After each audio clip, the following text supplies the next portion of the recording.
সবাইকে ধন্যবাদ সবাইকে আমার আবহাওয়ার খবর ধন্যবাদ থেকে আমার লক্ষ্য আবহাওয়ার রাখার খবর জন্য। থেকে লক্ষ্য রাখার জন্য। দক্ষিণবঙ্গের গরমটা যেমন গরমটা যেন কিছু যেতে ছাড়ছেই না চাইছেই আমাদের। না। যতই আজকে কিন্তু ভাবছি বৃষ্টি বৃষ্টি হচ্ছে, হবে, একটু হয়তো ঠান্ডা ঠান্ডা হচ্ছে, হবে, পরক্ষণে কিন্তু এমন পরের একটা দিন ওয়েদার দেখবেন তৈরি বৃষ্টি হচ্ছে বন্ধ যাতে হয়েছে, কিন্তু একটা মনে হচ্ছে অস্বস্তিকর কবে গরমের বৃষ্টি হবে। পরিস্থিতি পুরো সবাই দক্ষিণবঙ্গ কিন্তু জুড়ে। আমরা চেয়ে বসে তবে আছি একটাই খাস বৃষ্টির তো দিকে। খুশির খবর কিন্তু শুরু দিতে করি চলেছি আগামীকাল আপনাদেরকে। কি হতে চলেছে চলুন আমাদের শুরু করি কি পার্শ্ববর্তী এলাকার খুশির খবর আবহাওয়া। সেটা নিয়ে বিস্তারিত বলবো। আগামীকাল সকালের দিকে আকাশ আগামীকাল কিছুটা পরিষ্কার অর্থাৎ মেঘলা বা পরিষ্কার থাকলেও পরক্ষণে কিন্তু আস্তে আস্তে মেঘলা হতে শুরু করবে, এবং দুপুরের দিক থেকে বিকেলের মধ্যে বা রাত্রের মধ্যে কিন্তু বিক্ষিপ্তভাবে বৃষ্টির সম্ভাবনা আছে আগামীকাল আমাদের দক্ষিণবঙ্গের বিভিন্ন এলাকায়। শুধু আগামীকাল নয়, সবথেকে ভালো খবর যেটা হচ্ছে আগামী বেশ কিছুদিন, অর্থাৎ বেশ কিছুদিন বলবো না, আগামী 2-3 দিন, অর্থাৎ বুধবার, বৃহস্পতিবার, শুক্রবার, আগামীকাল, পরশু এবং তারপরের দিন কিন্তু নিম্নচাপের প্রভাবে বঙ্গোপসাগরে যে নিম্নচাপ তৈরি হতে চলেছে তার প্রভাবে কিন্তু হালকা থেকে মাঝারি, কোথাও কোথাও কিন্তু ভারী বৃষ্টির সম্ভাবনা তৈরি হবে আগামী কয়েকটা দিন আমাদের দক্ষিণবঙ্গে।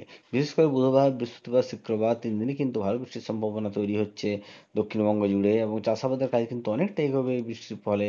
ফলে আমি চাইবো বা সবসময় যে যেন বৃষ্টিটা হয় অন্তত দক্ষিণবঙ্গে, কারণ বৃষ্টির অনেক ঘাটতি আছে দক্ষিণবঙ্গে। বিশেষ করে আমাদের 3টে জেলা, পুরুলিয়া, বাঁকুড়া, পশ্চিম মেদিনীপুর, 3টে জেলাতে কিন্তু বৃষ্টির অনেকটাই ঘাটতি।